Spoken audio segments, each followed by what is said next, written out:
Chers amis, d'abord soyez les bienvenus dans cette crypte de Saint-Honoré-des-Laux pour une soirée sur l'économie.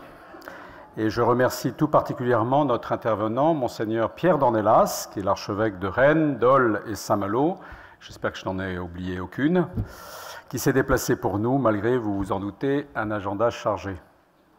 Le titre de cette soirée, vous l'avez devant moi, « Pour une économie humaine », qui est, selon les mots de Pierre d'Ornelas, une économie qui inclut chacun sans exclure personne, ou encore, selon la formule du pape François, une économie de communion.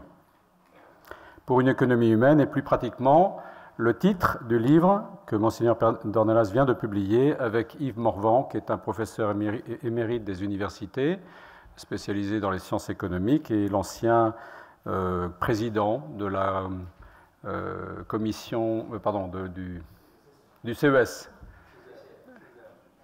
Pardon ? Le Conseil économique et social. J'aurais dû mettre mon abréviation en toutes lettres, ça aurait été beaucoup plus facile. Voilà. Avec lui, de la région Bretagne, je précise. Avec lui, Monseigneur, vous avez formé le projet original de rassembler 71 acteurs de la société civile pour les faire débattre autour des grandes mutations de l'économie. Vous avez eu le souci de les écouter, de méditer les différentes contributions et d'apporter des éclairages qui sont issus de la doctrine sociale de l'Église. Une doctrine qui a commencé d'être élaborée il y a plus de 100 ans, en 1891 en particulier, avec l'encyclique Rerum Novarum du pape Léon XIII, qui réagissait face à la grave injustice qui frappait le monde ouvrier, et qui s'est encore enrichi dernièrement d'un nouveau chapitre avec l'encyclique Laudato Si du pape François sur la question écologique. Alors votre réflexion croise celle de la communauté de Saint-Honoré-des-Laux, où depuis quelques années, d'étape en étape, non seulement nous approfondissons la doctrine sociale de l'Église, mais nous cherchons à mettre nos talents et nos moyens au service de la société du monde du travail. Par exemple, via le parvis des talents, en venant en aide aux personnes touchées par le chômage, ou encore en ouvrant prochainement un espace de travail solidaire, le Patio. Ce soir, Monseigneur, nous allons vous entendre relater cette expérience que vous avez voulue et nous dire comment les richesses de la réflexion de l'Église peuvent éclairer notre action. Votre public est à la fois paroissial et plus large, ne serait-ce que par la présence de la chaîne KTO et de ses spectateurs que je salue. Mais je voudrais relever particulièrement la présence d'entrepreneurs et dirigeants chrétiens, membres des EDC, et notamment leur président, Jean-Marie Valentin, la présence de membres du Parvis des Talents, cet accélérateur d'emploi au service de la personne humaine, et notamment celle de leur fondateur Jérôme Lefébure, tous deux avec Édouard Tétrault, analyste économique bien connu des lecteurs des Échos et conseiller de dirigeants d'entreprise, ainsi que René Bertaille, qui est représentant de la Confédération française des travailleurs chrétiens, et son trésorier même, vous interrogeront sur quelques grands chapitres de l'économie et l'évolution qui les touchent. Les quatre grands thèmes que nous avons retenus sont la mondialisation, la financiarisation de l'économie, les nouvelles organisations du travail, les perdants de la nouvelle économie. Je vous laisse sans tarder la parole. L'animation de la soirée sera assurée par Vianney Malin, que je remercie.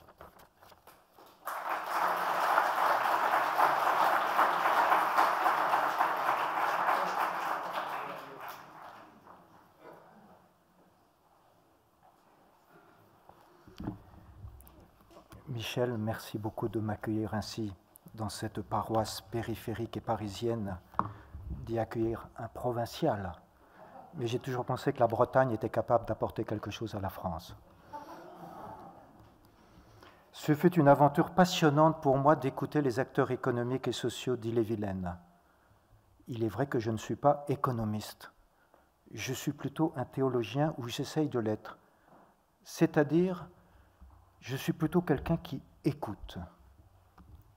J'ai un peu de mal à parler ce soir, car j'aurais préféré écouter. Car la vocation du théologien, comme du peuple de Dieu, c'est d'écouter Dieu qui parle. Mais Dieu parle, non seulement par lui-même, dans les médiations qu'il nous offre lui-même, mais dans cette médiation singulière d'hommes et de femmes, croyants ou non croyants, qui s'engagent, qui existent pour s'engager, et qui s'engagent singulièrement dans une aventure particulière qui est l'aventure économique. Point d'économie sans engagement. Je commencerai volontiers par le fameux proverbe selon lequel il faut rendre à César ce qui est à César et à Dieu ce qui est à Dieu. N'oublions pas cette deuxième partie du proverbe. Pour cela, je voudrais rapporter le propos du pape Benoît XVI.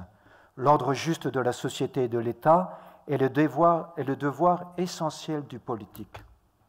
Un État qui ne serait pas dirigé selon la justice se réduirait à une grande bande de vauriens, comme l'a dit un jour saint Augustin.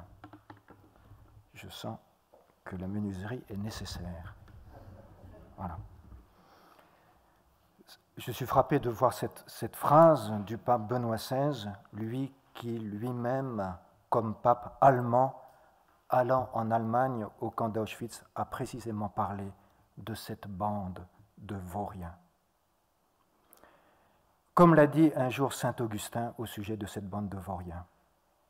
Le pape continue, « La distinction entre ce qui est à César et ce qui est à Dieu, à savoir la distinction entre État et Église, ou, comme le dit le Concile Vatican II, l'autonomie des réalités terrestres, appartient à la structure fondamentale du christianisme.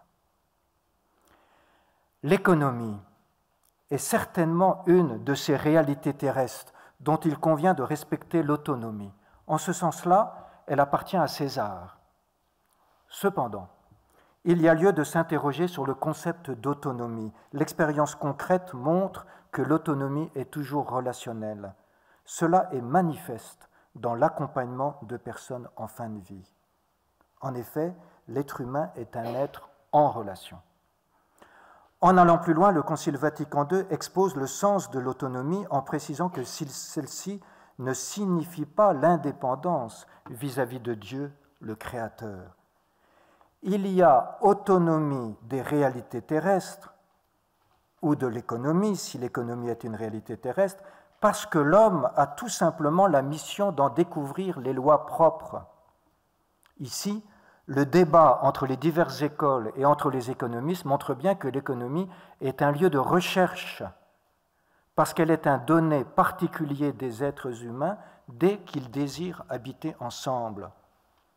Si l'économie est une réalité terrestre, cela ne signifie pas une réalité sans origine ou sans préalable, ni destinée ou visée.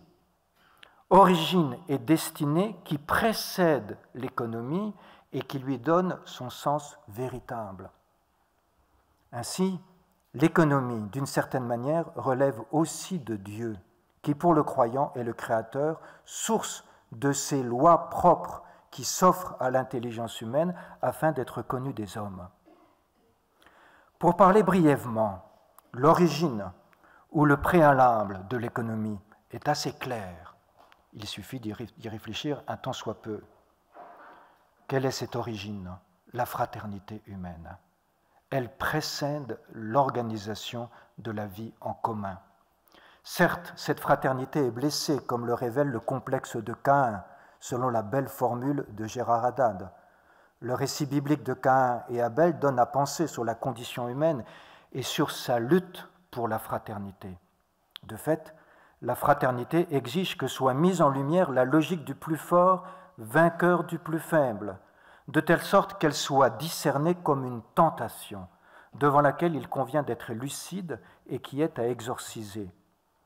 Dans le contexte de la mondialisation, cette fraternité est essentielle alors que la logique du plus fort est mortifère. Quoi qu'il en soit, la fraternité fait appel à un échange de biens qui dépasse le cadre de l'économie, mais dont on ne peut pas se passer quand on pense l'économie. Je voudrais citer ici Jean-Paul II.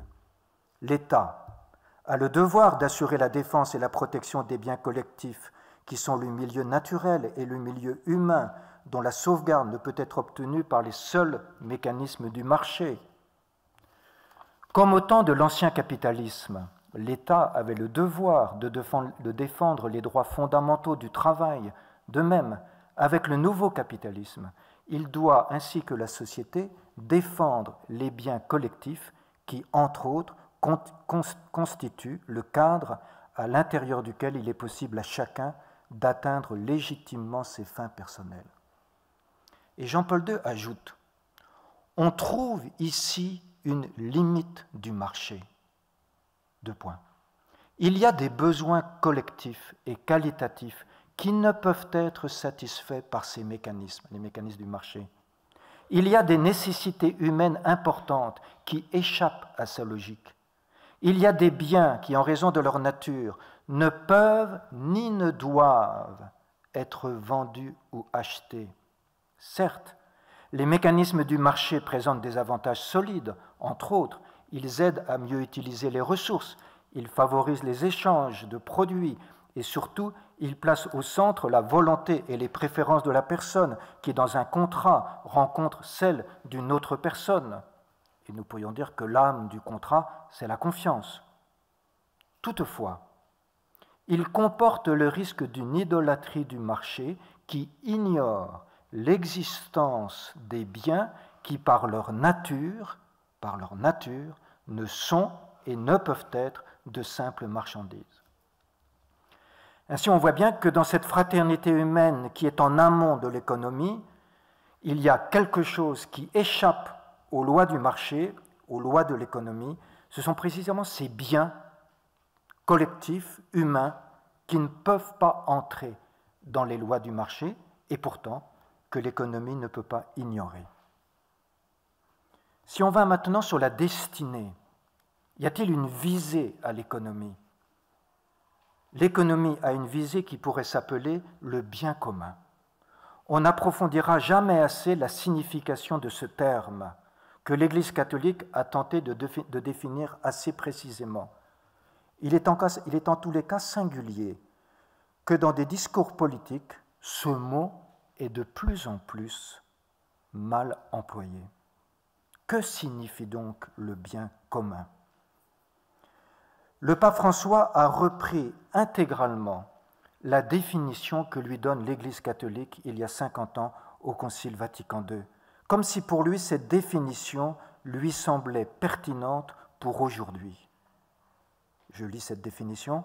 Le bien commun est l'ensemble des conditions sociales qui permettent tant au groupe qu'à chacun de leurs membres d'atteindre leur perfection d'une façon plus totale et plus aisée. Il me semble que le point le plus important, c'est d'une façon plus totale, et non pas totale, et d'une façon plus aisée.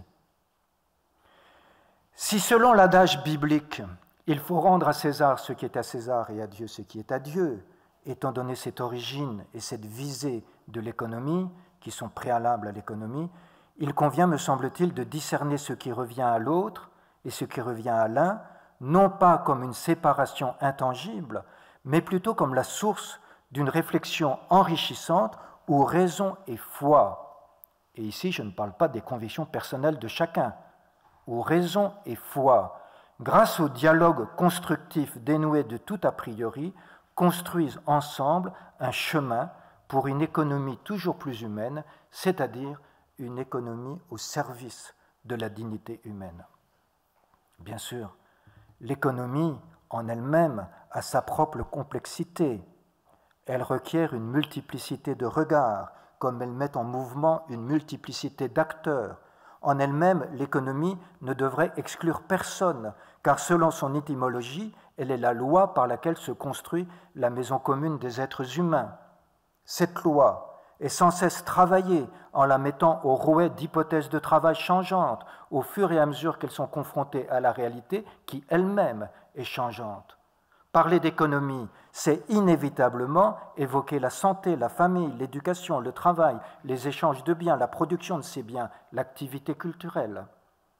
Pour chacun de ces points, un modèle économique est à trouver de telle sorte que nous puissions vivre ensemble, non seulement de façon heureuse, mais aussi dans la croissance.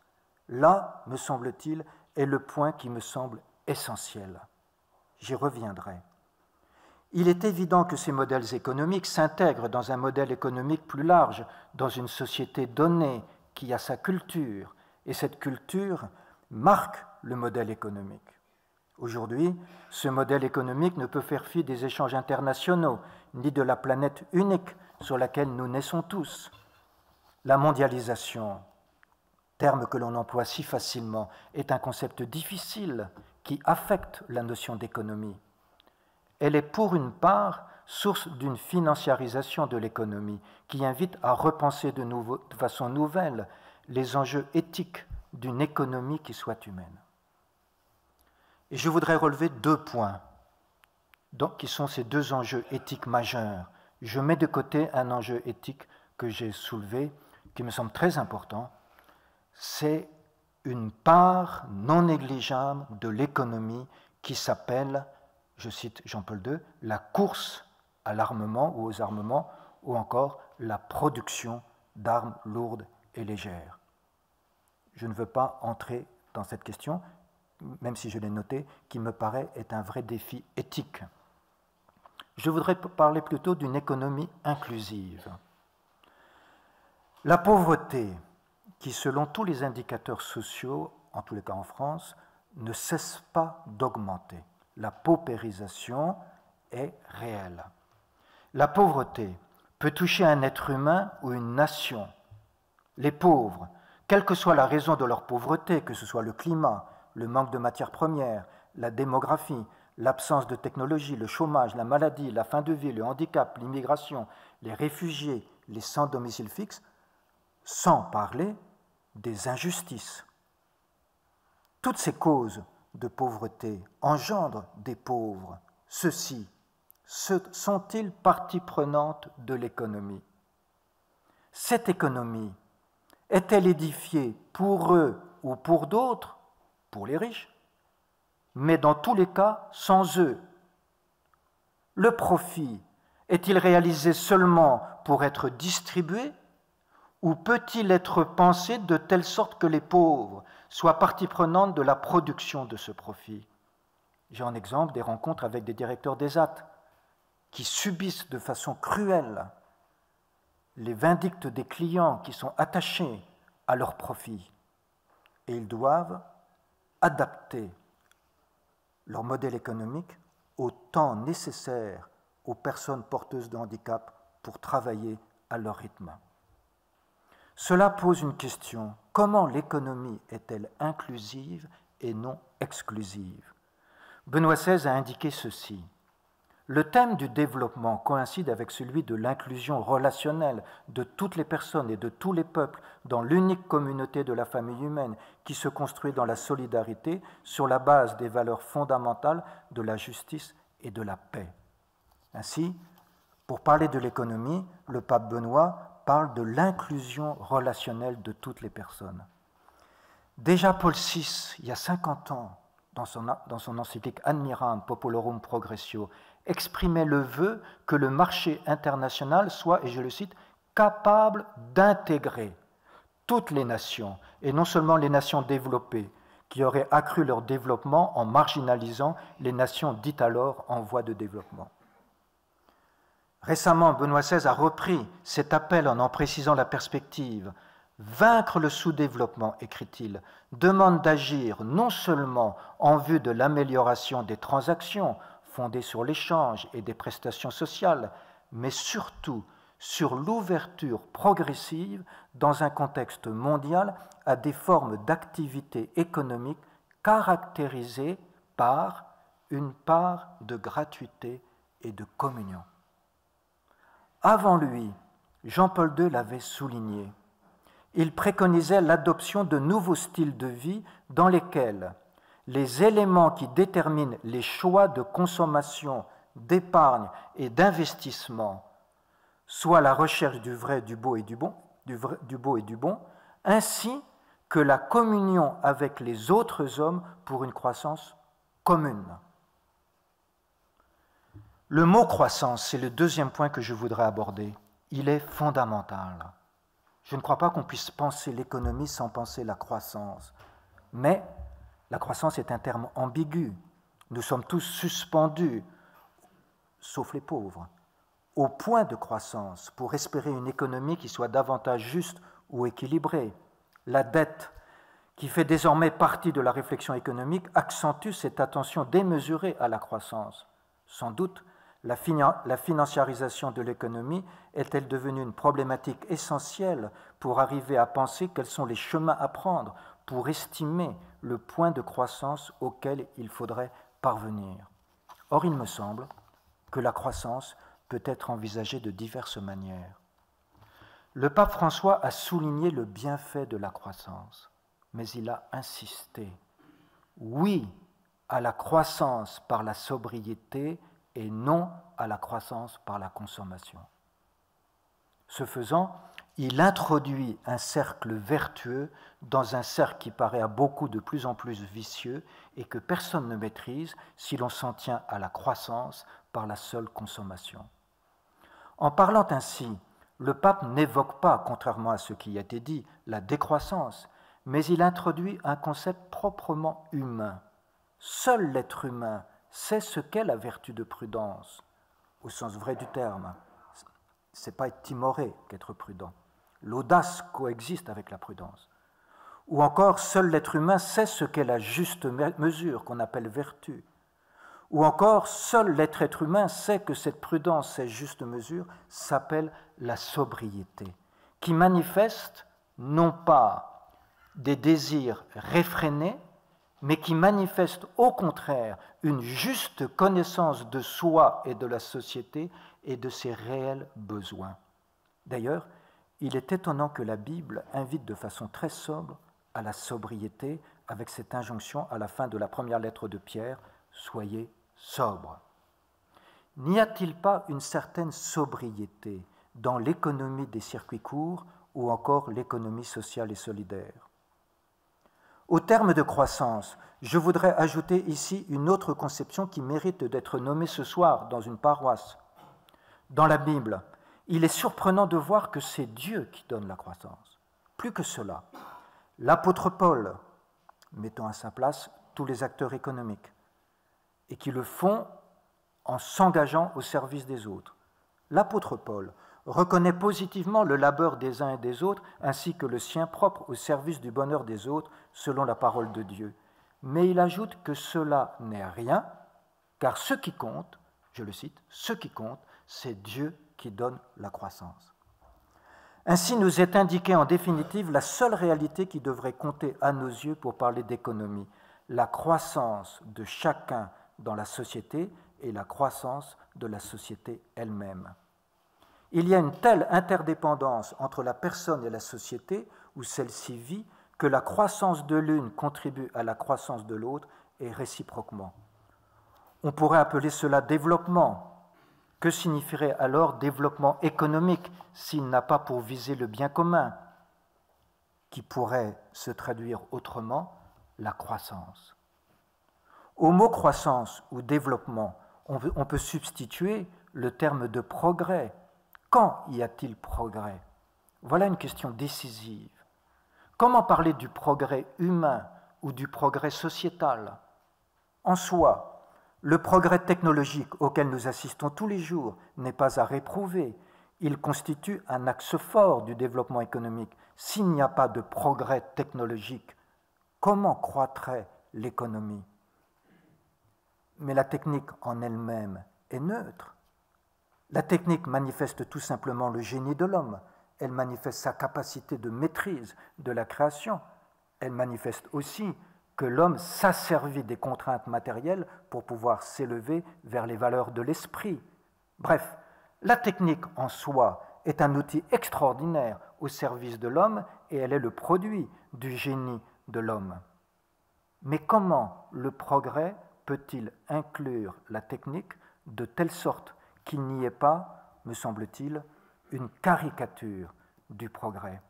Ici, je voudrais vous lire un passage de Benoît XVI dans son encyclique absolument remarquable, qui suis-je pour dire que cette encyclique est remarquable, qui m'a beaucoup instruit, au numéro 14. Et il me semble que le pape Benoît XVI nous parle de l'inclusion de la technique dans ce progrès. Je vous lis ce numéro 14, qui me semble remarquable. Considérée en elle-même, la technique est ambivalente.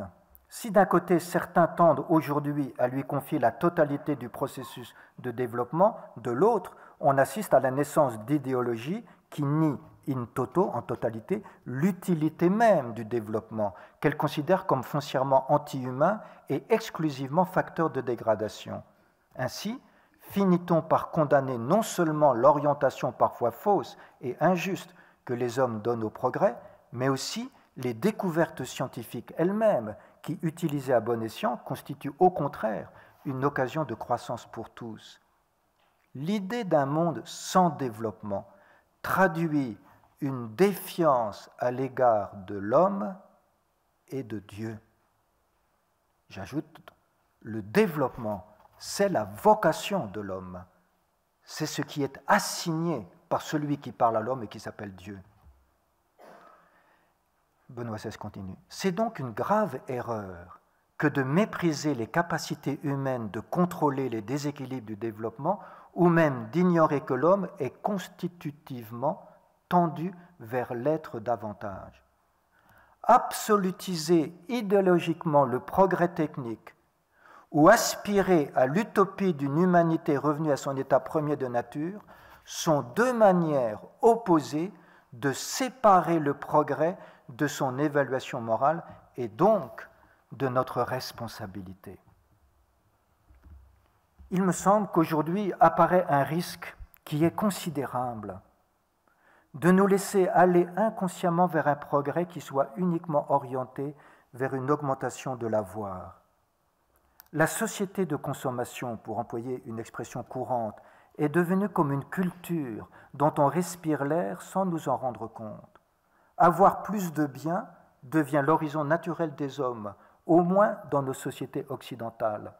Mais ce mirage se transporte vite au-delà grâce aux outils de communication, d'autant plus qu'il est présenté dans des territoires où la rareté des biens rend ce mirage encore plus désirable. En Occident, la conséquence est immédiate. L'augmentation du pouvoir d'achat devient le paradigme d'une économie réussie. En vérité, ce progrès de l'avoir ne peut qu'engendrer des frustrations, des injustices, des souffrances. Sur la consommation et sur la production de biens toujours plus nombreux, le pape Jean-Paul II a attiré notre attention. On constate une aliénation, écrit-il, en faisant mémoire de l'aliénation dans les pays marxistes. Puis il se tourne vers les pays capitalistes. On constate une aliénation au niveau de la consommation lorsqu'elle engage l'homme dans un réseau de satisfaction superficielle et fausse, au lieu de l'aider à faire l'expérience authentique et concrète de sa personnalité. Cette aliénation est réelle quand l'économie oublie ce qui la précède, la fraternité humaine, et ce qui la précède comme visée, le bien commun. Cette aliénation est soulignée par le pape Benoît XVI dans son encyclique Caritas in Veritate, où il précise que cette aliénation est d'autant plus dommageable que l'on oublie un horizon fondamental de l'économie ou du développement, qui est la transcendance. Un développement où Dieu est nié conduit à restreindre ce développement à l'horizon de l'histoire qui n'a pas de sens. Le seul sens qu'il est possible de lui donner devient alors l'accumulation injuste de biens. Et ainsi, cette économie ou ce développement produit sans transcendance enfante l'injustice. Le véritable progrès consiste dans un plus d'être, comme vient de nous le dire le pape Benoît XVI. Certes, il est normal de faire, connaître, avoir plus, pour être plus, comme l'écrit le pape Paul VI. Mais alors il se pose la question, que veut dire être davantage ? Il répond en soulignant que ce progrès, je le cite, doit être intégral, c'est-à-dire promouvoir tout homme et tout l'homme. La vision chrétienne de l'homme ne consiste pas seulement à discerner son inaliénable dignité, ça ne suffit pas. Nous ne sommes pas des êtres plats avec notre dignité, nous sommes des êtres en mouvement. Cette vision chrétienne de l'homme, elle consiste aussi à mettre en lumière que sa croissance et sa vocation, tout en dévoilant la nature de cette croissance. Disons pour simplifier et pour conclure, que deux attitudes caractérisent les êtres humains et la société où ils vivent. La responsabilité, nous l'avons vu, car l'être humain est un être moral, la solidarité, car l'être humain est un être social. Pour être davantage, il s'agit de croître dans la responsabilité et dans la solidarité. Ainsi, tout programme économique doit mettre en œuvre la responsabilité de tous et la solidarité de tous pour tous. Non pas simplement la responsabilité de quelques-uns pour d'autres qui n'y arriveraient pas, ou la solidarité de quelques-uns pour d'autres vis-à-vis desquels il faudrait être solidaire. Non, il s'agit d'une croissance de tous dans la responsabilité et d'une croissance de tous dans la solidarité. Comme je l'ai dit récemment à un colloque à Rennes sur la pauvreté dans une association qui s'appelle Saint-Joseph-Benoît-Limbre, qui est subventionnée par l'État et les collectivités publiques, il me semble qu'il y a un point très important aujourd'hui, c'est que la pauvreté engendre aussi une pauvreté psychique, une faille psychique. Il est donc beaucoup plus difficile d'engager des personnes auxquelles il faut s'adapter à cause de leur psychisme défaillant dans la responsabilité et dans la solidarité. Mais qui peut nier qu'un être humain est incapable de responsabilité ou incapable de solidarité? Plus que cela, à ces deux valeurs, il me semble nécessaire d'ajouter une troisième valeur, la créativité. C'est ce que nous avons essayé de réfléchir à Rennes avec les entrepreneurs sur une démarche qui a duré 2 années. Je me réfère ici à la philosophe Simone Weil qui parle du génie de tout être humain. Il me semble que la créativité situe chacun à sa place dans tous les rouages de l'économie à tous les niveaux. Il serait donc possible de parler de croissance quand le sens de sa responsabilité, l'énergie mise dans la solidarité et la capacité d'être créatif augmentent chez toutes les personnes et dans toutes les sociétés. Forte de ces 3 valeurs, l'économie trouve son axe central dans le travail. C'est là où l'homme exerce sa responsabilité car il assume le travail bien fait. C'est là où il exerce sa solidarité car il travaille toujours pour d'autres que pour simplement lui-même. C'est là où il met en œuvre sa créativité car loin d'agir comme une machine programmée, il met de lui-même dans le travail qu'il accomplit et cela à tous les niveaux. Allons plus loin. Le travail trouve sa valeur non pas dans l'objet produit, même si cet objet produit permet à l'homme de réaliser le meilleur de lui-même, mais le travail trouve toute sa valeur par le sujet qui travaille. Par le travail, le sujet qui l'accomplit progresse en s'accomplissant. Grâce au travail, l'homme devient davantage lui-même. Et par la finalité donnée au travail par le sujet du travail lui-même, la croissance du sujet qui travaille est réelle.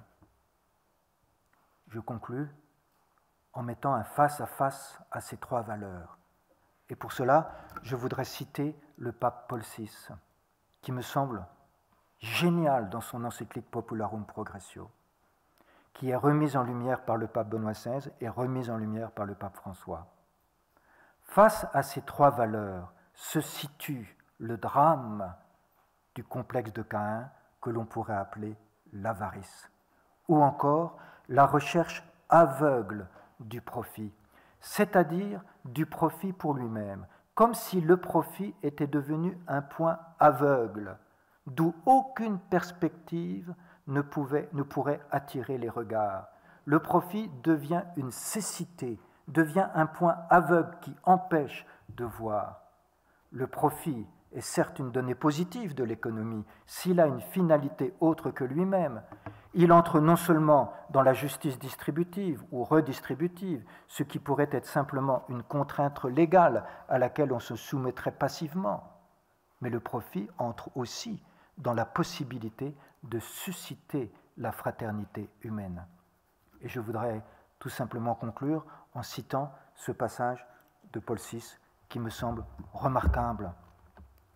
Bien sûr, ce travail se vit au sein d'une entreprise. L'entreprise, qui est une société de personnes liées ensemble par un même projet et qui met en valeur chacune des personnes dans sa responsabilité, sa solidarité et sa créativité. C'est ainsi, comme le dit Paul VI, que l'entreprise est le lieu qui suscite la fraternité. Mais voici le texte par lequel je conclus, qui bien sûr a un aspect négatif, mais qui met en lumière, en creux, l'aspect positif et tout à fait remarquable de la recherche économique, qui est basée sur la fraternité qui a été brisée par le complexe de Caïn et qui va vers le bien commun par lequel se ressuscite la fraternité. Voici ce qu'écrit Paul VI. Avoir plus pour les peuples comme pour les personnes n'est pas le but dernier. Toute croissance est ambivalente. Nécessaire pour permettre à l'homme d'être plus homme, elle l'enferme comme dans une prison dès lors qu'elle devient le bien suprême qui empêche de regarder au ciel. Alors, les cœurs s'endurcissent et les esprits se ferment. Les hommes ne se réunissent plus par amitié, ce qui pourtant peut être le fait de l'entreprise, où les hommes se réunissent finalement par amitié. Les hommes ne se réunissent plus par amitié, mais par l'intérêt, qui a tôt fait de les opposer et de les désunir. La recherche exclusive de l'avoir fait dès lors obstacle à la croissance de l'être et s'oppose à sa véritable grandeur. Pour les nations, comme pour les personnes, l'avarice est la forme la plus évidente du sous-développement moral. Face à ce texte de Paul VI, il me plaît de dire que le développement que l'on pourrait appeler économique en vue d'une économie humaine, c'est la tâche admirable de celles et ceux qui ont confiance dans la capacité humaine inhérente à tout homme d'être responsable, solidaire et créatif. Merci.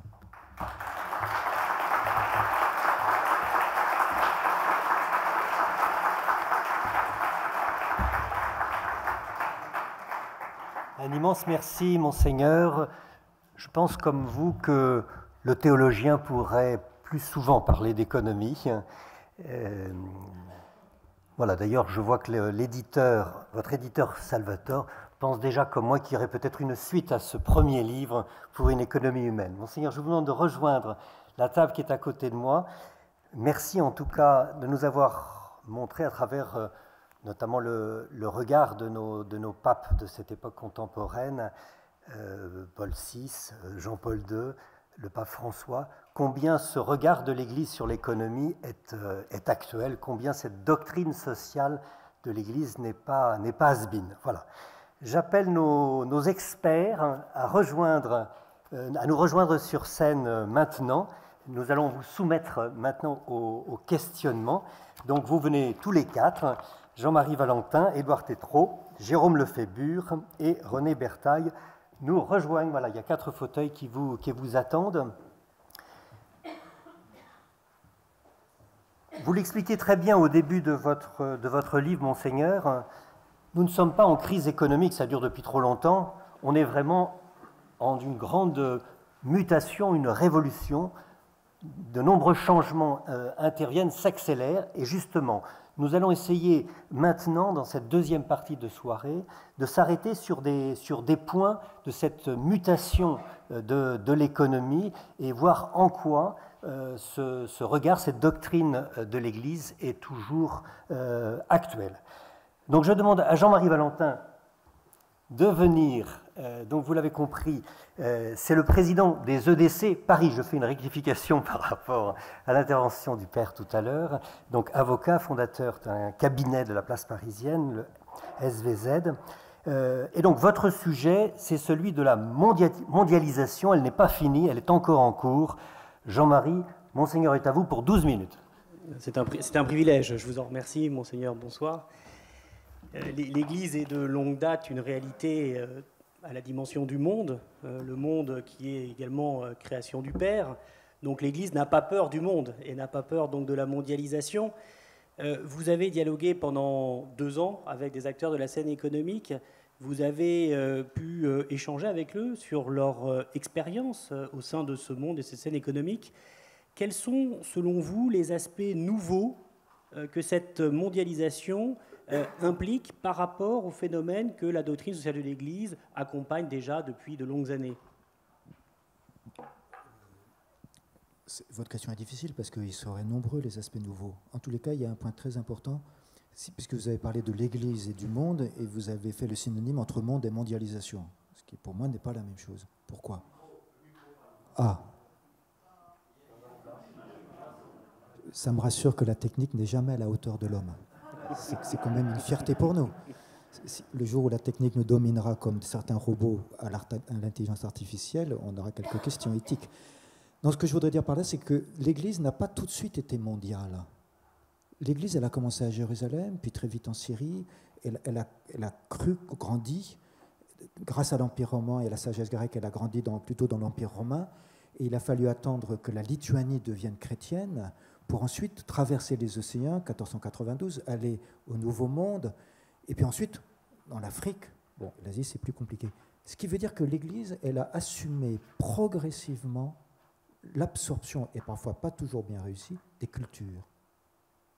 La différence avec la mondialisation, c'est que c'est un phénomène massif et soudain, même si les échanges commerciaux ont toujours existé, où la culture est arasée par une autre culture qui est précisément peut-être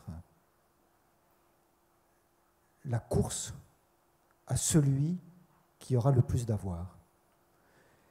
Et il me semble que là, dans la mondialisation, il y a un problème grave. Elle ne peut exister économiquement, comme je l'ai dit tout à l'heure, que si on comprenne qu'une économie est marquée par une culture.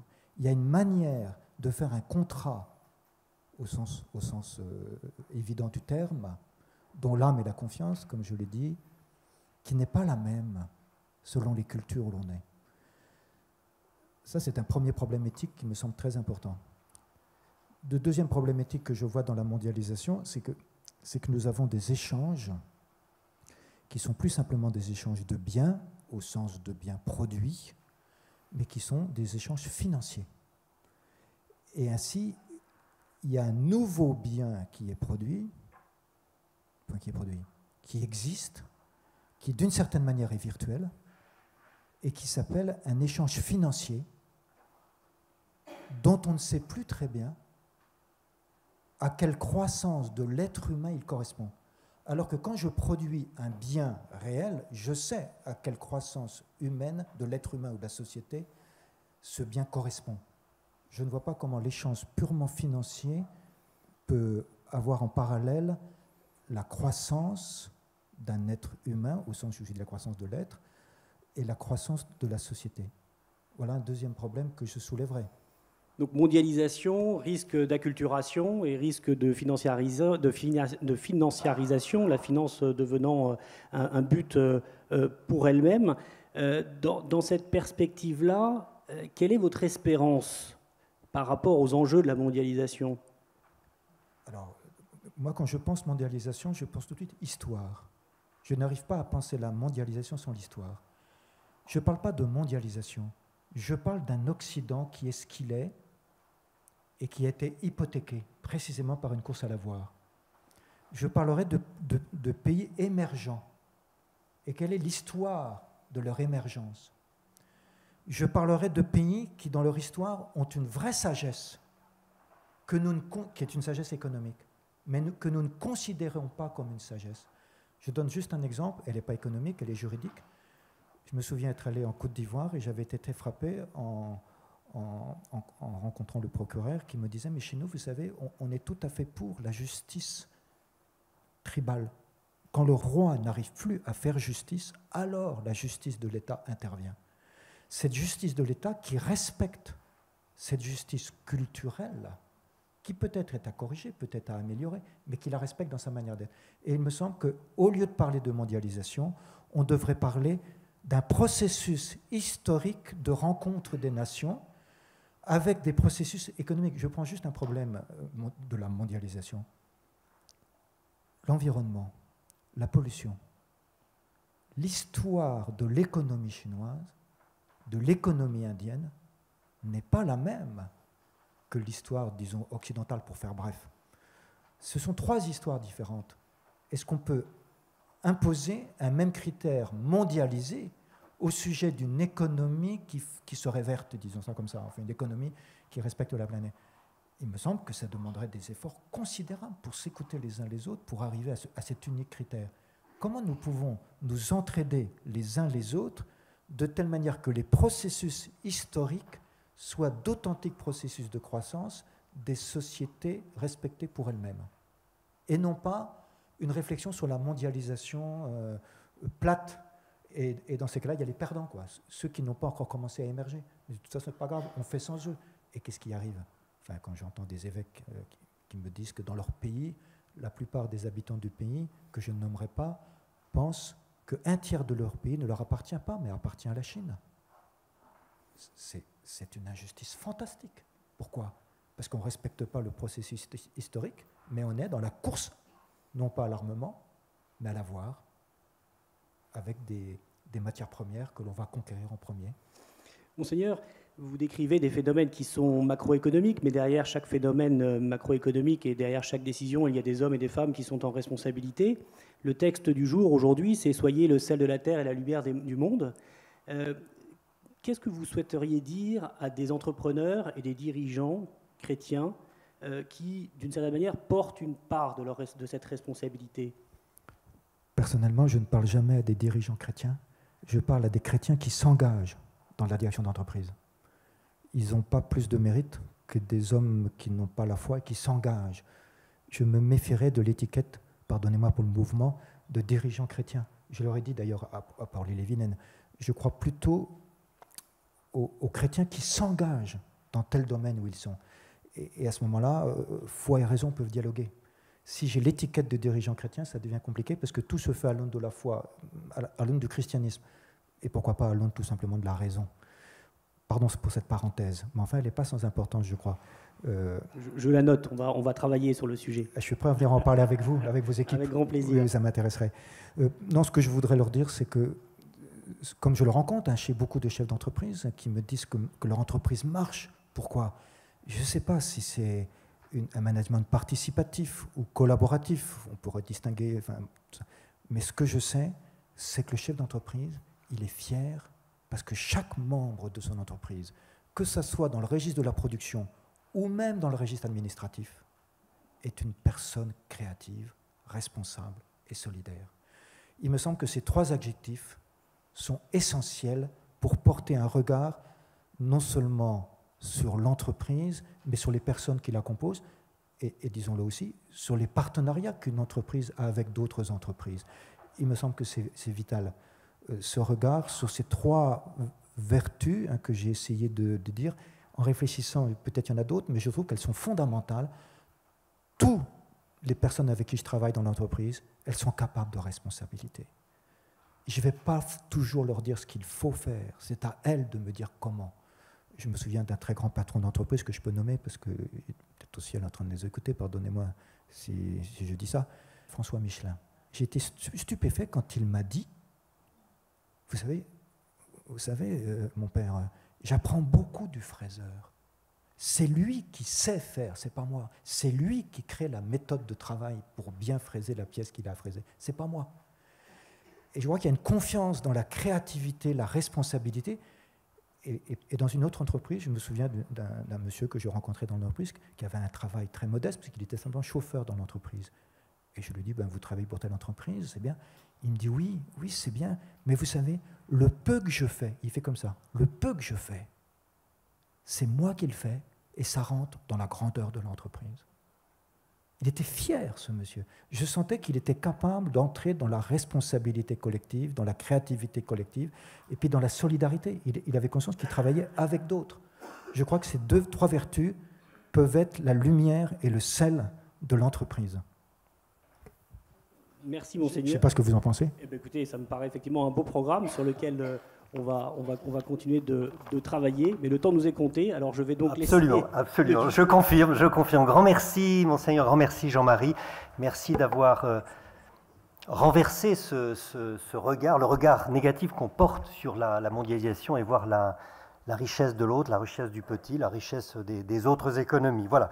Je demande à Édouard Tétrault de nous rejoindre. Donc vous êtes conseil en dirigeant d'entreprise, de grandes entreprises, chroniqueur, on vous voit effectivement signer régulièrement des éditos dans les Échos, dans le Figaro, vous étiez le premier au lendemain du deuxième tour de l'élection présidentielle à souhaiter un rapprochement entre le président Macron et les Républicains, comme quoi le temps s'accélère à une vitesse, j'allais dire.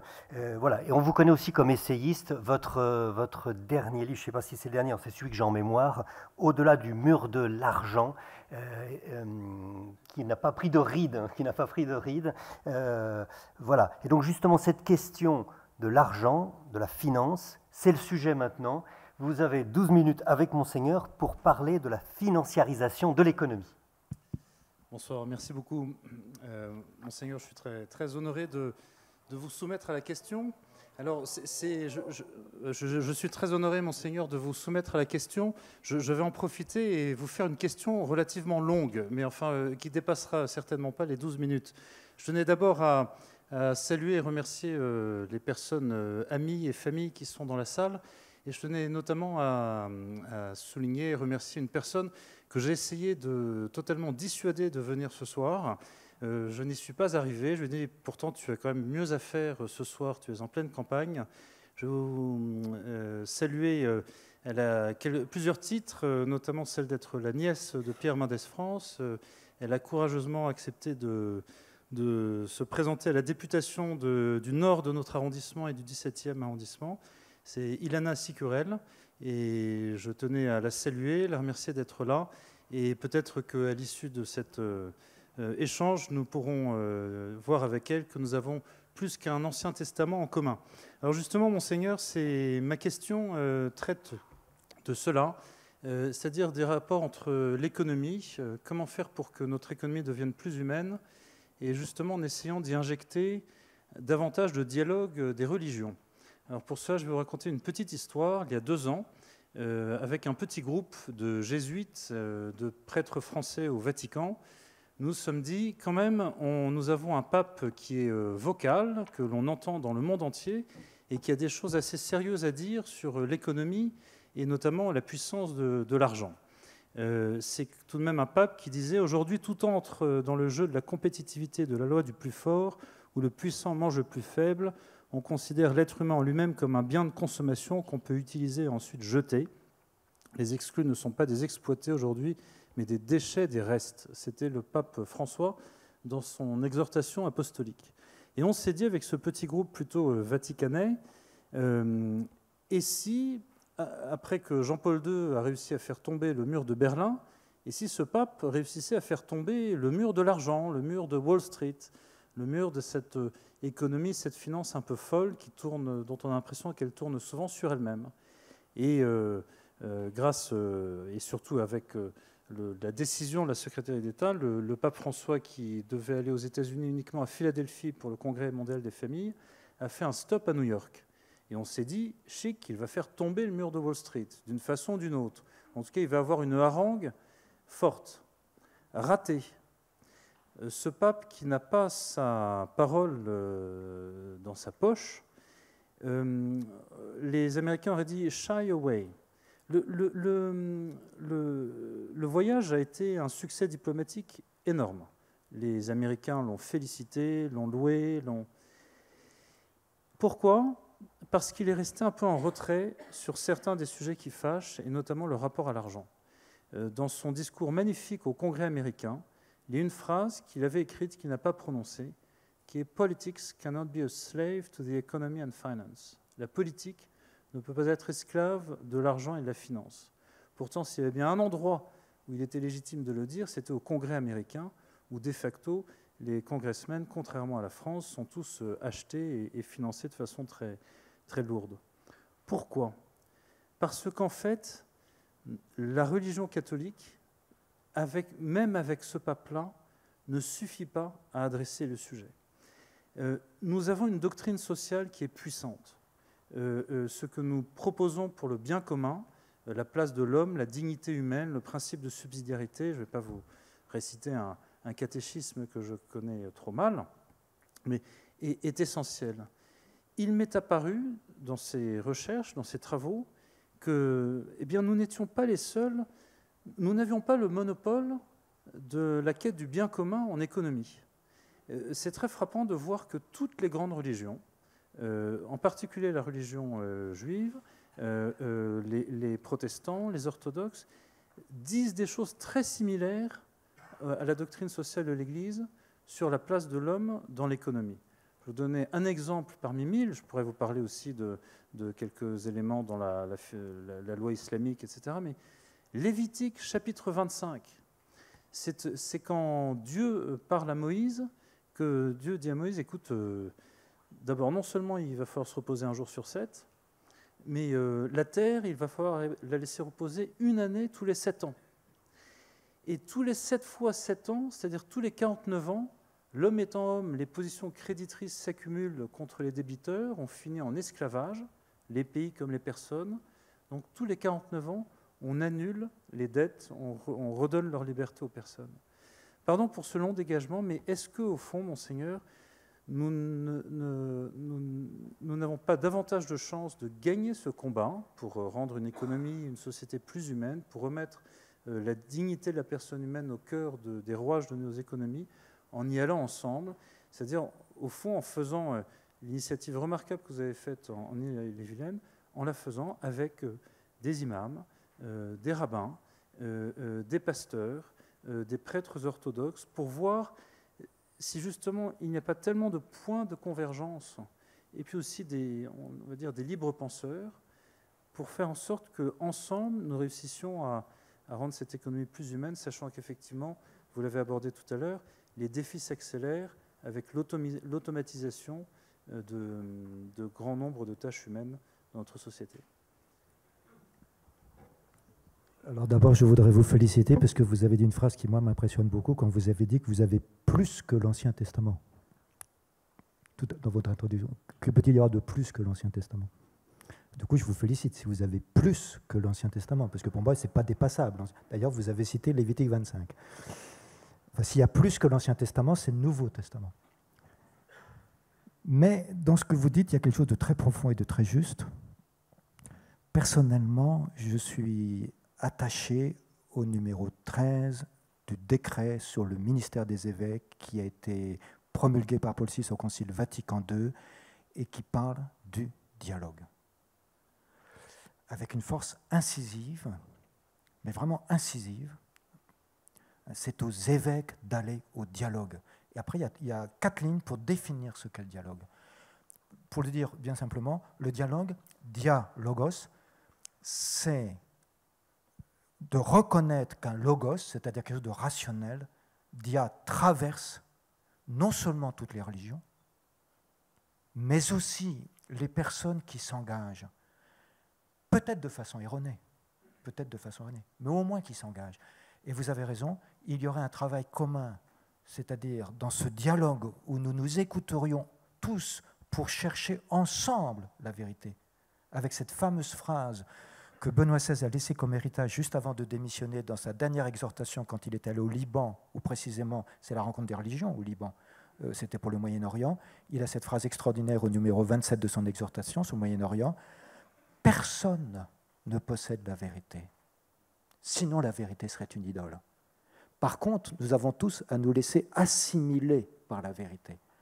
Et quelle est la méthode d'assimilation à la vérité? Vous avez raison, c'est le dialogue, où on irait ensemble, hommes et femmes représentants des religions, hommes et femmes acteurs économiques et sociaux dans la société, et on ferait des séminaires de recherche pour essayer de penser quelque chose qui s'appellerait, qui tendrait vers une économie humaine. Ça serait extraordinaire. Et si vous le faites, invitez-moi. Écoutez, effectivement, c'est quelque chose qu'on a avec, là encore, les jésuites du Boston College. On a démarré quelques travaux l'an dernier pour essayer de pousser un Bretton Woods des sociétés civiles et religieuses sur le sujet. En fait, pour prendre une expression peut-être plus parlante, l'idée, c'est on a sorti de la table de Davos, de l'ONU, etc., les religions et les philosophies. Et nous pensons que s'il y a bien un moment important dans le développement de l'économie et du monde pour réinjecter la dimension religieuse et philosophique dans ces questions essentielles que sont l'économie et le travail, c'est aujourd'hui.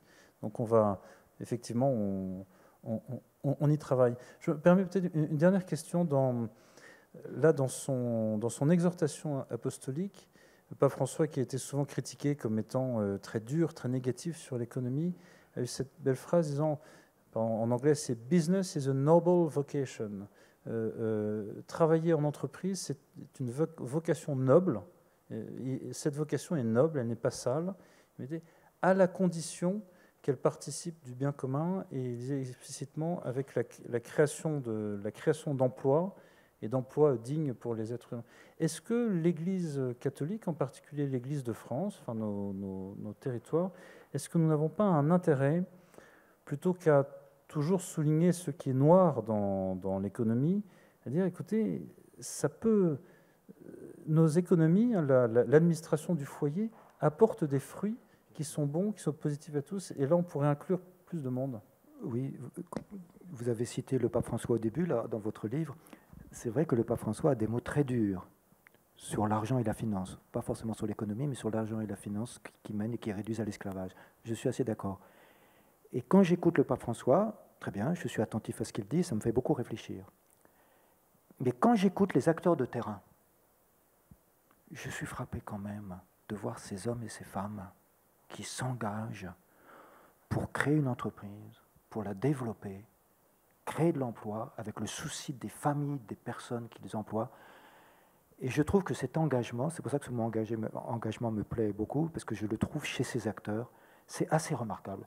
Et de temps en temps, quand j'ai fait cette expérience en Ille-et-Vilaine, mais aussi un peu ailleurs, je me suis dit, mais un jour, je voudrais bien aller avec tous ces acteurs que j'ai rencontrés. Je peux vous dire que dans ces acteurs que j'ai mis ensemble, ça a été un pugilat à un moment, et il a fallu que ça soit la présence de l'Église, c'est-à-dire ma présence, qui disent, mais attendez, on n'est pas là pour défendre ces positions, mais pour chercher ensemble, parce que je comprends qu'il y a des positions très opposées, diamétralement opposées, mais je suis frappé de voir cet engagement qui est magnifique, qui pour moi est l'espérance de notre société française, cet engagement.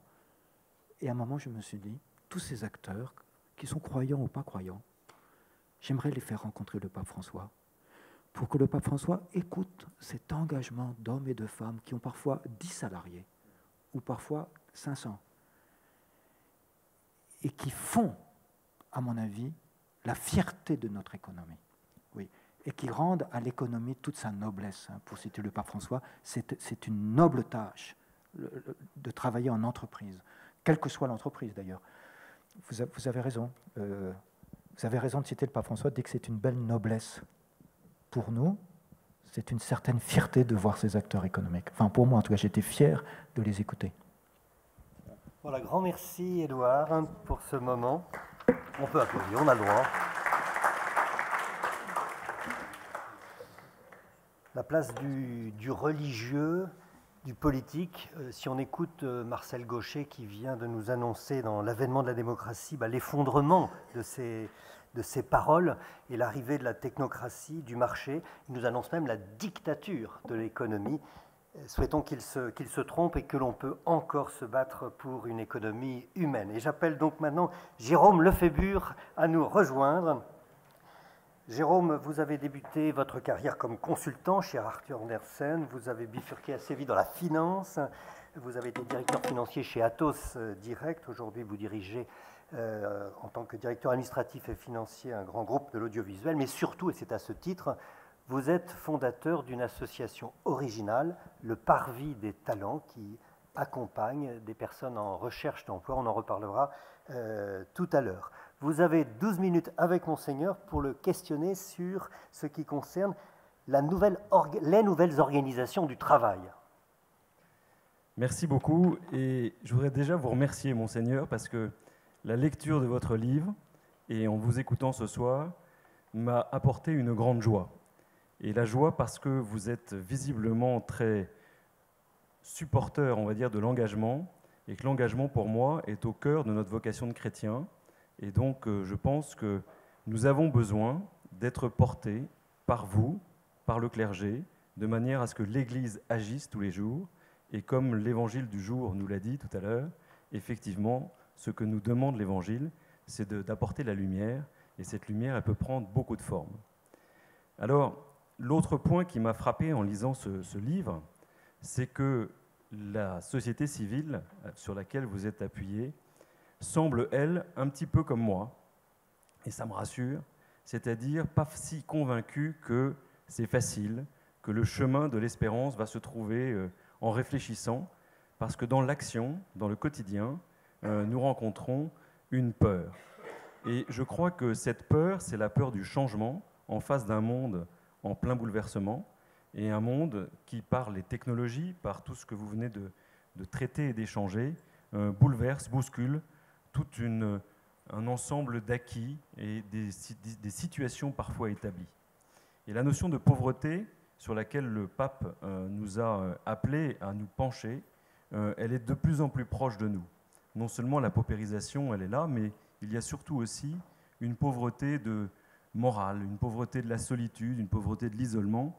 Et je n'en dirai pas plus tout de suite, puisqu'on en parlera après, mais c'est toutes ces raisons qui ont motivé, une idée que j'ai eue, mais j'ai été suivi par 190 personnes actives aujourd'hui pour s'engager au service de ceux qui sont au chômage, et non pas pour leur apporter de la méthodologie, mais pour se mettre à travailler ensemble, pour rompre un isolement et pour les faire revenir dans une sorte d'entreprise virtuelle. Et une entreprise, mais dans laquelle on retrouve la joie, l'énergie. Alors, en me demandant ce soir de creuser un petit peu plus la problématique du monde du travail, j'ai une première question sur l'impact du numérique. On parle beaucoup du numérique. Le numérique, il est partout. Et je crois d'abord et avant tout qu'il ne faut pas y voir un danger, il faut surtout y voir un progrès. Et le progrès, il a été, comme vous l'avez dit, dans l'histoire de l'humanité, il y a du progrès à toutes les étapes. Aujourd'hui, on a une étape énorme et qui peut aussi se transformer en une vague. Et une sorte de vague qui nous arrive droit devant et qui nous impose souvent d'imaginer très vite des remparts, des digues. Et j'ai un regret là sur lequel je voudrais vous amener à réfléchir, c'est qu'immédiatement on est dans une civilisation du droit et on va imaginer des droits pour protéger, des droits pour peut-être finalement masquer une réalité de la vie. Je pense notamment, récemment, on parle du droit à la déconnexion. C'est-à-dire que les gens n'ayant perdu leur capacité, le libre arbitre, à pouvoir prendre en main leur quotidien, on va être obligé de mettre des barrières et ce fameux droit à la déconnexion. Alors que chacun est libre d'ouvrir son courrier au moment qu'il l'a choisi et pas uniquement à un moment où on lui a envoyé le courrier parce que la technologie permet d'aller plus vite. Il y a ce droit, il y a la gestion de l'équilibre entre la vie professionnelle et la vie professionnelle, la vie personnelle et professionnelle.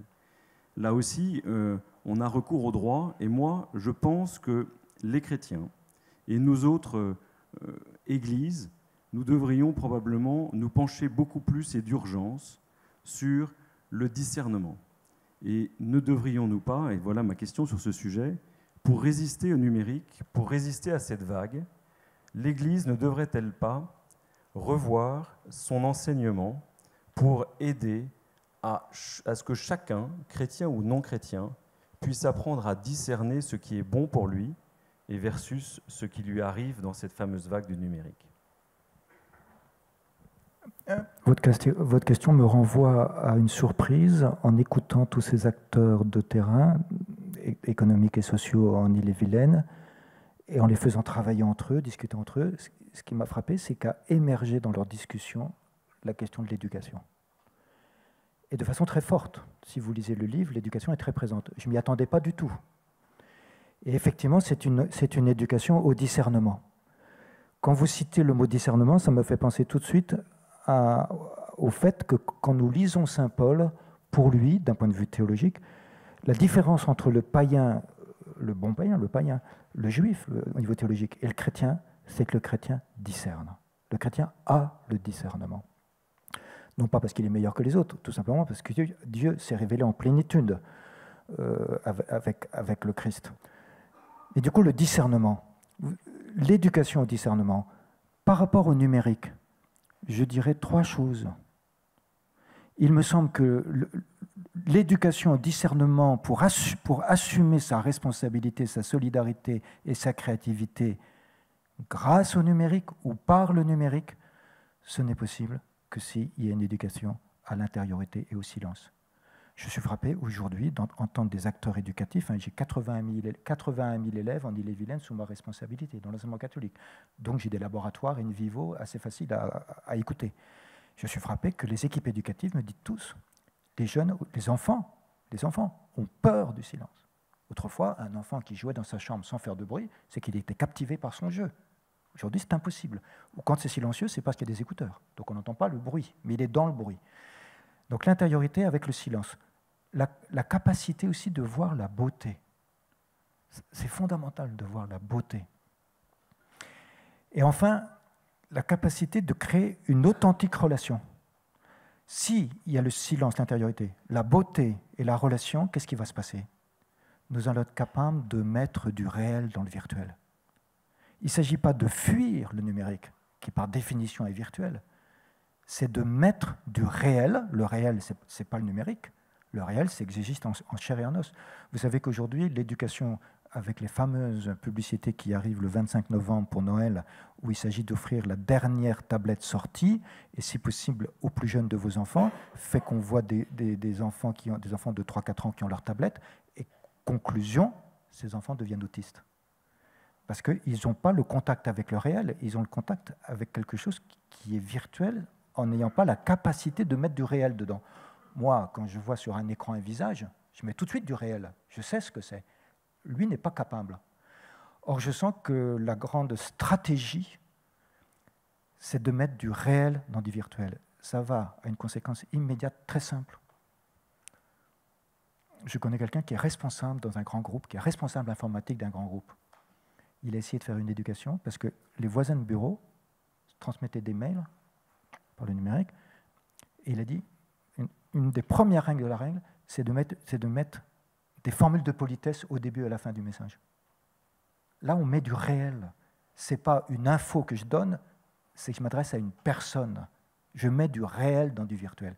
Et ça, à mon avis, c'est la stratégie fondamentale. Mais du coup, il faut éduquer au réel pour pouvoir mettre ce réel dans le virtuel après. Et après ça, dans le numérique le plus extra... Je vais visiter une entreprise, très bien, on me présente un robot. Et ce robot est extraordinaire. Et ce robot est fait pour permettre à des personnes porteuses de handicap d'évaluer leurs émotions. Alors je le vois fonctionner. On me le fait fonctionner pour moi. Très bien. Alors j'ai fait comme j'ai pu, etc. Mais en discutant avec le directeur, quelle était la grande question? Est-ce que je suis capable de mettre du réel dans ce robot? Et quel réel je vais mettre? C'était la grande question. Et du coup, est-ce que je fais avec la personne avec un handicap une relation réelle avec ce robot? Et la discussion était passionnante. C'est-à-dire que le numérique, l'intelligence artificielle ne supprimeront jamais. Ce qui est propre de la dignité humaine, c'est de se confronter au réel et de pouvoir apporter du réel. À cet égard, l'éducation est fondamentale. Oui. Me voilà rassuré. Mais pour enchaîner sur ce thème, juste d'ailleurs, c'est presque un témoignage complémentaire, mais j'ai suivi le parcours Zaché avec mon épouse, ici présente, et c'est notamment cette année d'enrichissement qui m'a permis aussi d'approfondir mes responsabilités professionnelles. Et il est vrai que d'aborder une réunion en ayant placé Dieu dans la réunion, là où avant, c'était peut-être pas un réflexe, ça change la phase d'une réunion. Et pourquoi je vous dis ça? Ça prouve que Dieu est réel. Bien sûr, mais ça prouve aussi qu'il est vraiment nécessaire qu'on partage plus cette expérience-là, de manière à ce qu'on soit plus nombreux à agir ainsi, parce que je pense que c'est si nous nous engageons qu'on mènera l'économie vers une économie plus humaine. Il y a un passage du livre où, je le disais tout à l'heure, je trouvais que le public, enfin les talents de l'Ille-et-Vilaine étaient un petit peu négatifs. C'est lorsque j'ai lu, par exemple, que l'attachement de l'entreprise à ses salariés tend à diminuer. Moi, je trouve que ces affirmations, il faudrait justement que nous, les chrétiens, nous essayions de les mettre de côté. Parce qu'il y a beaucoup d'entreprises où ça n'est pas le cas. Et qu'une entreprise où ça n'est pas le cas, c'est une entreprise où souvent ce dialogue, dont vous avez parlé tout à l'heure, cette écoute, c'est-à-dire finalement l'application non pas de nos valeurs, mais de l'essence même de la foi chrétienne, pas toujours portée par des chrétiens, mais en tout cas est un signe que ça peut se passer de manière positive. Et donc j'aimerais, je pense qu'en fait ça reflète ce besoin que nous avons tous d'être emmenés vers un chemin positif. Un autre thème, si j'ai encore une minute, c'est la qualification et la répartition équitable du travail en face de cette vague du numérique, en face de ce bouleversement réel de la façon de travailler. Je ne vous cache pas que dans cette initiative du Parvis des talents, nous avons démarré en janvier 2015, on a déjà accueilli 350 chômeurs, et sur ces 350 chômeurs, 245 sont repartis et 53% ont trouvé des jobs. À chaque fois, pour chacun, la question de la qualification à cet instant de leur carrière s'est posée au milieu de la table et il a fallu l'aborder. Et en fait, je pense que c'est une nouveauté, mais nous avons découvert, nous, bénévoles impliqués, qu'il n'y avait pas un chemin de formation, un chemin institutionnel, ce qui a beaucoup rassuré les générations qui me précèdent pendant les 50 dernières années. On pensait que la formation professionnelle, les syndicats peut-être, l'entreprise, bref, plein de tiers, on pouvait déléguer tous ces problèmes. Et en fait, quand on se penche à côté de quelqu'un, il faut s'impliquer pour, avec lui, autour de lui et pour lui, bâtir son chemin. Et j'ai trouvé que ça, c'était une expérience extrêmement chrétienne. Et j'aimerais avoir un accélérateur de motivation. Je vous donne un exemple qui m'a émerveillé. Je vais visiter une entreprise. Je suis accueilli par le directeur à l'entrée. Et le directeur me dit, bon, monseigneur, votre temps est compté, le mien aussi, donc on va aller vite. Et donc on va droit aux ateliers. Donc je le vois, l'atelier, puis tout d'un coup, il s'arrête. Ah, attendez, je vais vous montrer ma fierté. Alors, il dit, bon, il fait demi-tour, on ouvre des portes, on se trouve devant un salarié. Je vous présente ma fierté. Et moi, je ne sais pas quoi dire. Je dis, bonjour monsieur, très bien. Et ce monsieur commence à m'expliquer, oui, j'étais complètement disqualifié. Pourquoi? Parce que j'avais une maladie des yeux qui venait me prendre et j'étais aux portes de perdre mon emploi. Et je suis allé voir le directeur. Et le directeur m'a dit, non, moi je vais qualifier le travail pour que vous demeuriez qualifié. Et il a changé complètement le poste du travail. Il a inventé une nouvelle manière de travailler en lien avec ce salarié pour que ce salarié ne soit pas disqualifié et continue de travailler. Je pense que, je suis d'accord avec vous, il faut qualifier les personnes, bien sûr, mais peut-être qu'il faudra aussi qualifier le travail en fonction des personnes. Vous savez, je suis par mission du pape l'évêque qui accompagne l'Arche de Jean Vanier. Je suis frappé de voir le génie créatif pour arriver à trouver des manières de travailler de telle sorte que l'économie inclut toute personne qui est toujours capable de travailler. Je serais un peu gêné, et d'ailleurs le pape Jean-Paul II le dit, on le note dans notre ouvrage, que la force numérique est peut-être une force qui est d'une certaine manière excluante en disqualifiant certaines personnes qui ne sont pas capables d'avoir ces qualifications numériques. Est-ce qu'il ne faudrait pas penser à la qualification des personnes, mais aussi à ce que j'appelle la qualification du travail pour que le travail soit adapté aux personnes. Et c'est cette réciprocité qui me semble être une voie pour aller vers une économie humaine. Mais effectivement, comme vous l'avez dit vous-même, si le chef d'entreprise ne s'y engage pas personnellement, il y a quelque chose qui n'ira pas. Grand merci, monseigneur, pour ce témoignage. Merci Jérôme.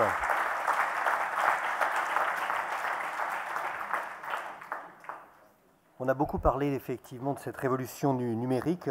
Il y a un livre intéressant de Patrice Flichy qui va sortir prochainement au Seuil sur les nouvelles frontières du travail à l'ère du numérique.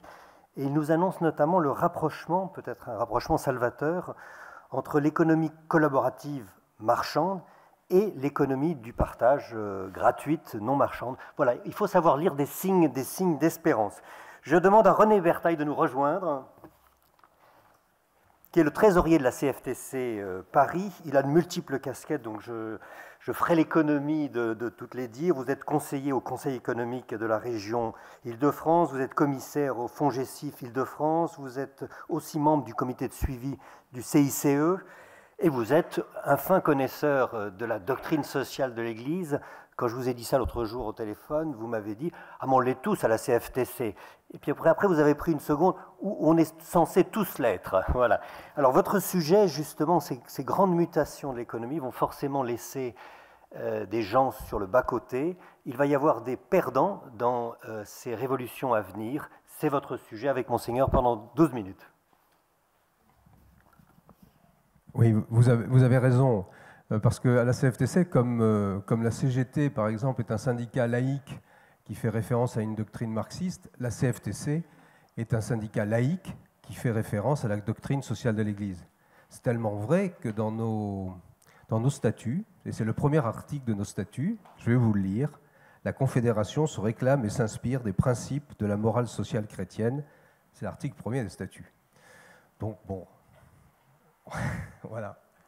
Alors, je vous remercie, parce que le livre que vous avez écrit m'a passionné, m'a intéressé, et bien sûr, j'adhère complètement aux nombreux principes et éléments qui sont évoqués. Il y a pourtant un sujet que j'aimerais qu'on approfondisse ensemble, c'est celui des économies souterraines. C'est-à-dire, est-ce que nous ne devons pas, nous chrétiens, dénoncer les économies parallèles, et si oui, comment on devait les combattre? Comment devons-nous les combattre? Je m'explique.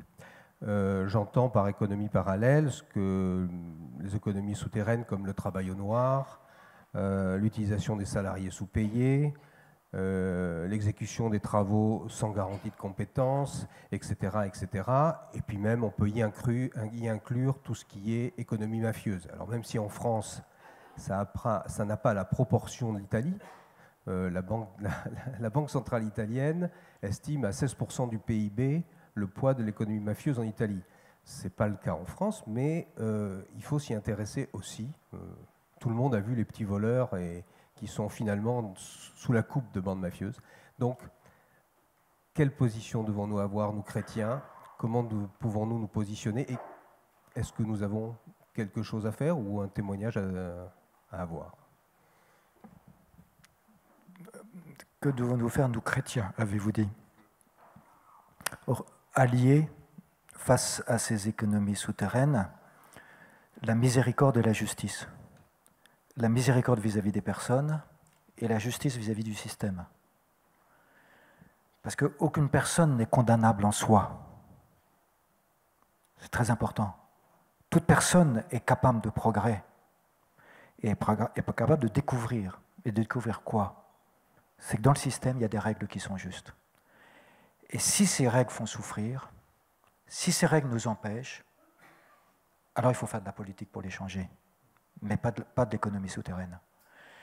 Il me semble que ces règles de la justice qui fait qu'il y a une fiscalité, qui fait qu'il y a des règles pour le travail, qui fait que, etc., s'imposent à tous et on doit être étable là-dessus. On ne doit jamais accepter que quelqu'un s'engage alors dans une économie souterraine. Jamais au noir, jamais quelque chose de non déclaré, jamais mal payé, jamais. Ça, il faut être intraitable là-dessus. Par contre, comment nous pouvons, comme chrétiens, aller à la rencontre et accompagner, aider pour faire advenir dans la juste économie. Voilà. Quitte à, effectivement, s'engager en politique pour changer les règles, si on estime qu'elles ne sont pas toutes justes. Voilà ce que je dirais, mais une économie souterraine telle que vous la définissez, je vous dirais encore autre chose. Mais cette économie souterraine n'est pas acceptable. Mais par contre, ce que je trouve, c'est que parfois des économies souterraines se changent en économie à l'air libre, parce qu'on a inventé une économie locale en rassemblant les différents acteurs d'un territoire très très local qui a permis à des acteurs de devenir des travailleurs et de créer de l'emploi. Parce qu'il y a eu un génie où on s'est mis ensemble pour que de l'économie souterraine, on passe à une économie au grand jour. Alors je ne veux pas parler, par exemple, de l'invention de certaines manières d'élaborer un circuit court, mais je suis impressionné de voir la créativité. Parfois, c'est vrai, ces économies, ces modèles économiques très locaux sont parfois méprisés par des acteurs, disons, plus régionaux ou plus nationaux.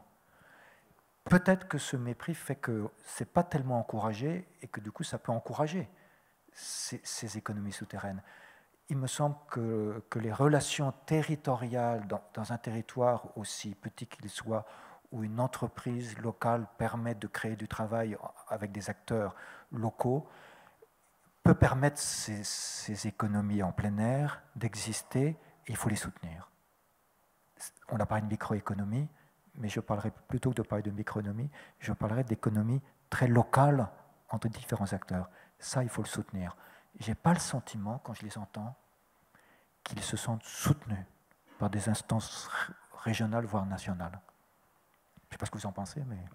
Alors je me pose la question, est-ce que vous pensez que la fameuse phrase d'Henri Lacordaire, entre le fort et le faible, entre le riche et le pauvre, entre le maître et le serviteur, c'est la liberté qui opprime et c'est la loi qui affranchit? Est-ce que vous pensez... non, mais si vous me citez Lacordaire, je pourrais vous citer beaucoup d'autres choses. Non, mais ça ne me va pas du tout. Moi, ça ne me va pas du tout. C'est la liberté qui affranchit. Mais une seule condition, c'est qu'on prenne la liberté. La doctrine sociale de l'Église est très importante là-dessus. Autant elle parle de l'économie de marché comme soutenant l'économie de marché, à une seule condition, c'est qu'elle soit régulée. C'est-à-dire que la liberté n'est vraie que quand elle est responsable, solidaire et créative, et non pas simplement la liberté de faire du profit. La liberté de faire du profit, ça ne sert à rien. Tout à fait, ça désole. Enfin, j'ai jamais vu un patron qui engageait sa liberté pour le profit être heureux. Enfin, c'est un bonheur artificiel. Il fait semblant d'être heureux, parce que c'est sa façade, mais il n'est pas heureux en vérité. Et la liberté humaine n'existe vraiment que dans le don de soi, dans l'engagement par la responsabilité, la solidarité et la créativité, parce que j'aime innover. Là, la liberté est juste. Et cette liberté, évidemment, elle a besoin d'être régulée, et elle a d'autant plus besoin d'être régulée, c'est qu'on est, alors pour reprendre le mot que j'aime pas trop, mais enfin qui est réel, la mondialisation, effectivement, il y a besoin d'une régulation, et d'une régulation avec des institutions aussi bien régionales, nationales, européennes qu'internationales, pour réguler le droit du travail avec une loi. Oui, mais c'est pas pour ça que la loi a franchi. Pour moi, c'est pas la loi qui a franchi. C'est la liberté avec laquelle j'accomplis la loi. D'accord. Qui me rend franc. Vous êtes d'accord avec ça? Je suis d'accord avec ça si on le met dans ce sens-là. Dans ce sens-là, c'est ça. C'est ce que j'aurais dit à Lacordaire, si je l'avais rencontré. Après, on pourrait, alors à ce moment-là, lorsqu'on a un problème qui se pose, justement, une loi qui se présente, une situation qui se présente, est-ce qu'on pourrait avoir un filtre ou des filtres qui nous permettraient de pouvoir faire une analyse rapide et nous dire, bon, dans ce cas-là, on peut par exemple avoir, je ne sais pas moi, le respect des personnes, ou ça assure la justice sociale, ou un troisième élément qui serait de servir le bien commun.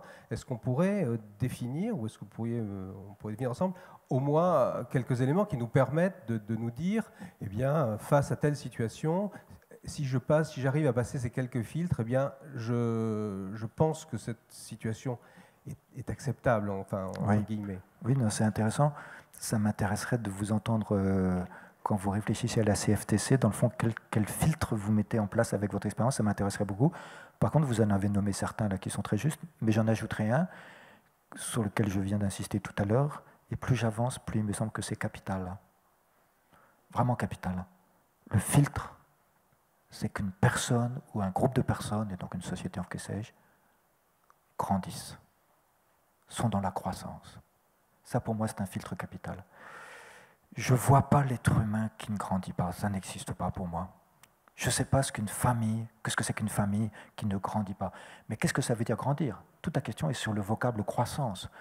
J'ai fait toute cette méditation sur la croissance que j'ai faite pour aboutir à dire que Dieu seul donne la croissance. Ça veut dire que la seule chose qui compte, en définitive, c'est le progrès, c'est le développement, c'est la croissance.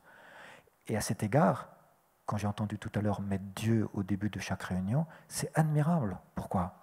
Dieu seul est capable de nous faire comprendre que nous sommes tous, personnellement, et dans le groupe, alors quel que soit le groupe, plus ou moins grand, même au niveau mondial, nous sommes capables de croissance.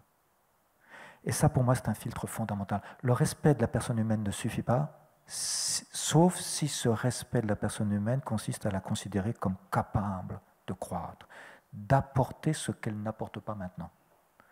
Ça, pour moi, c'est un point fondamental.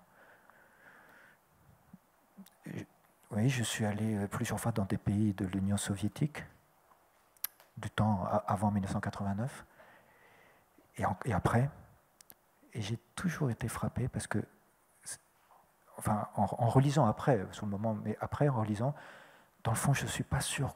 Dieu sait si le marxisme met en œuvre le progrès, bien sûr, c'est comme une théorisation du progrès, mais je ne suis pas sûr qu'on croit que la personne et les groupes de personnes sont capables de croître librement, de grandir librement. À mon avis, ça c'est le test d'une loi pour légiférer sur la manière de faire en économie. Voilà ce que je dirais. Il y aurait d'autres critères, oui, mais... Non, mais le bien commun, ça c'est la visée fondamentale. Mais étant donné la définition du bien commun, c'est toutes les conditions sociales qui permettent à toute personne et à tout groupe de personnes de croître plus totalement vers leur destinée, plus totalement et plus aisément. Une fois qu'on a dit ça, on n'a pas dit grand-chose. Mais donc, le bien commun est un concept très difficile à manier, je trouve. Par contre, pour le dire autrement, parce que c'est une actualité politique en France depuis longtemps, je veux dire pas seulement maintenant, est-ce qu'on est vers une politique de l'assistanat ou vers une politique de libéralisation?